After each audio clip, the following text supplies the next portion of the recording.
going on, everyone? So Scream 7. There's a lot of questions about what's going to happen. How is that going to develop? Radio silence. Are they going to be a part of it? Are they not? You got Christopher Landon, who's following all the people that were part of the Screamcast and having these interactions. So it's begging the question of, is he going to take over and play the role of director?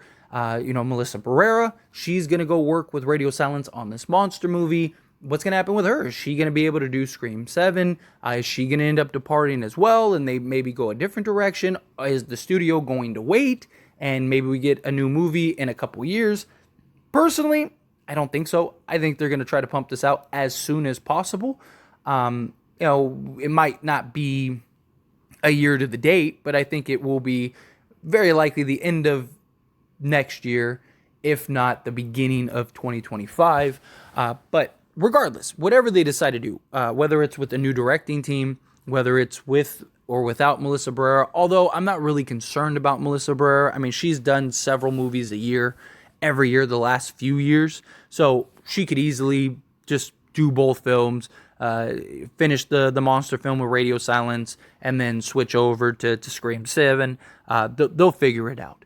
But if they weren't, what options do they have? Now, I talked about where they could just do Jenna Ortega and the other characters. They kind of set up kind of a conclusion, if you wanted to, for Melissa Barrera's Sam Carpenter character, right? She chose her sister. The whole film was about Sam letting go of Tara and not being this overbearing, overprotective sister, allowing Tara to kind of live her life.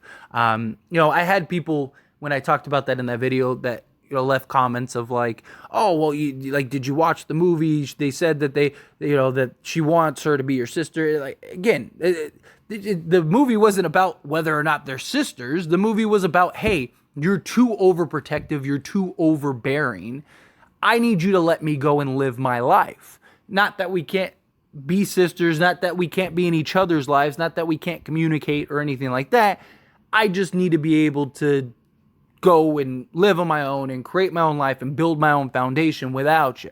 And so they could tell a story with that in mind very easily. The other alternative that I've seen a lot from people is the return of Sidney Prescott, where if you lose Sam and you make a movie without Sam, you could throw the money that you'd pay at Melissa Barrera, maybe some extra, and go get Sidney to come back and tell a story that kind of ties her in. Now, it's always a possibility that Sidney Prescott returns regardless.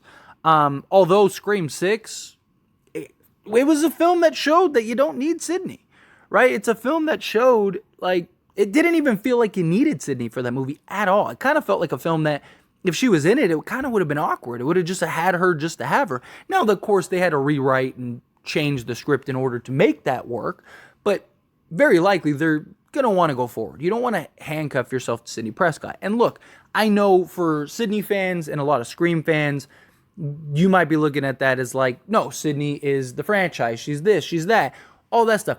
But you got to keep in mind, and I say this a lot, and I feel like a lot of people don't really grasp this. We are a very small minority of the overall general audience of Scream. The people that watch these videos, or Beyond the Mask, or Craving Something Scary, or Killjoy J, or any of us, right, that are watching the ins and outs and staying up to date on all the latest news about Scream and watching all the Scream videos and all the updates and all that stuff, we are a very small minority. And this film had success without Sidney Prescott because most people didn't care. Most people didn't need Sidney Prescott in this movie because most general audiences, a lot of people are just sick of the same movie with the same character, right? And it's like, at some point, is she going to die, right? And some people very likely feel that, like, hey, you don't need her. Some people feel like, hey, we do need her. But again, unless you're out of the million people that watch this movie, very likely, or 10 million people that watch this movie, out of those people that watch the movie, we are probably 1 of 1%, right? In reality. So it's not that they can't have Sidney back.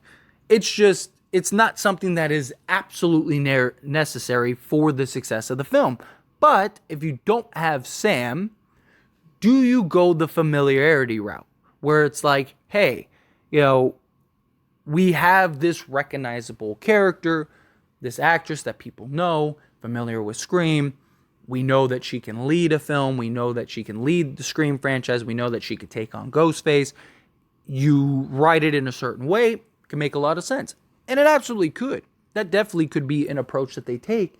And it could be something that works out and makes a lot of sense, at least kind of for the stopgap film. Maybe you give Sidney that conclusive ending and then pick back up with Sam. Maybe you even have Melissa Barrera come in and film like a cliffhanger scene or a scene at the midpoint where maybe her and Josh Segura's character, Danny, maybe they're in Cancun or something like that, and they're living their best life. And she gets a call from Tara, and she's trying to get, I'm coming, I'll be on my way as soon as possible. And she's trying to book a flight to go and, catch up to Tara and help Tara survive, right? But the movie plays out, and maybe it's her getting a phone call as she's about to board the plane and thinks it's Tara, and she answers the phone and it's Ghostface. And maybe that's like a setup for Scream 8. You get a conclusion to Sidney, and then you get your reintroduction to Sam coming back.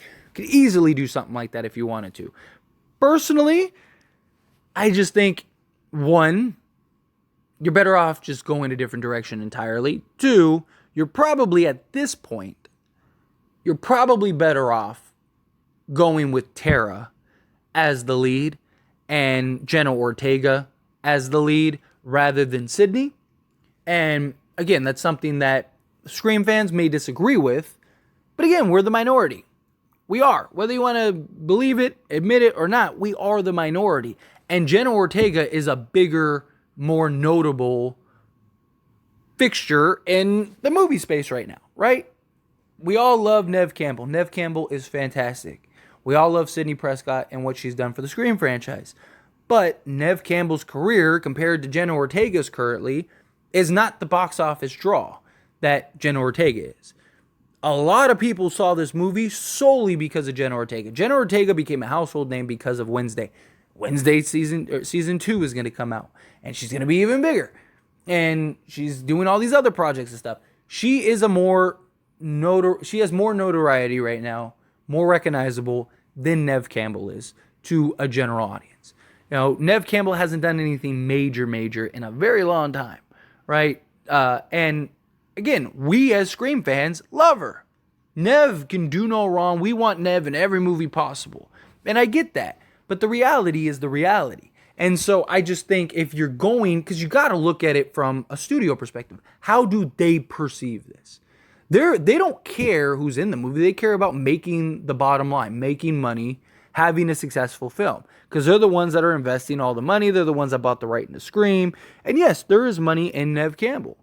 But there's probably more money in Jenna Ortega being the face, and now she's plastered all over the posters, and she's now the thrusted in the spotlight. Again, this is all going on the assumption that Melissa Barrera can't do that, or Radio Silence, or they just do a change, period. But there's nothing wrong with incorporating Sidney. Maybe you have this, tie-in or something. Maybe you even have Sam as, the bad guy, right? But she's the end boss for the next film. You kind of lay the foundation without really having to have Sam in the film, and Sidney and Tara kind of have to team up, and then that's how it ends, and Scream 8 picks up with they know Sam, or they think Sam is involved, and you have this big showdown, and you have this in-game level thing where Sidney returns, but you reestablish her in Scream 7. Something you could do. I mean, good writing can make anything work. And, you have the old final girl versus the new final girl. Maybe you have that showdown. That's something that could really work. Maybe we'll even explore that in another video later on, because Melissa Barrera said some interesting stuff that I want to talk about. But in general, I think it's something that you could make work if you needed to. I just don't think that would be what's best for the box office of Scream. I just think, you can make an argument Scream 7 might make money either way, but I think if you wanted to maximize the most profitability, Tara's probably the one you go with because of Jenna Ortega. us Scream fans, we'd be flocking to the theaters to see Sidney return. And that's something you could do either way, but do you make her the main character? Do you make her the main focus again? You might lose a lot of your audience, because a lot of people might be like, I've already seen that 4 times. I don't need to see it again. Right? Like, that is a real concern. Would I hate it? No, of course not. Sidney Prescott, it's Scream. That's my childhood. This is what I grew up with. I love Sidney. A lot of people feel like when I make videos and I talk about stuff like this, a lot of people think like, oh, you just, you hate Sidney, or, I don't know how you could want this. And it's just, all good things come to an end. Nothing lasts forever. I mean, even Jamie Lee Curtis and Halloween and all that, like, it happens. We've been so just spoiled with Sidney as the final girl in so many movies that we just, at some point it has to end. At some point you got to go a new direction. And I want the Scream franchise to carry on more than I want Sidney to return to the franchise.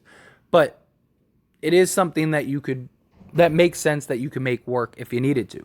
But anyway, as always, this is a discussion, so I pass the question on you. Let me know your thoughts and opinions down in the comments below. What do you think? Would you want Sidney to return to kind of replace Sam? If, again, assuming that she leaves. I don't think she will, but it's just an interesting thought. And that's what it's about. Fun conversations, ideas, discussions, all things like that. So let me know your thoughts and opinions. Love to hear it down in the comment section below. That being said, if you haven't liked this video, hit that like button. Helps me out a lot. Lets me know you enjoy these types of videos, and I truly appreciate it. If you're not subscribed to the channel, what are you doing? Hit that subscribe button, followed by the bell notification. Stay up to date with all things Scream, join this wonderful community, and all of our discussions. See you all in the next one. Thank you.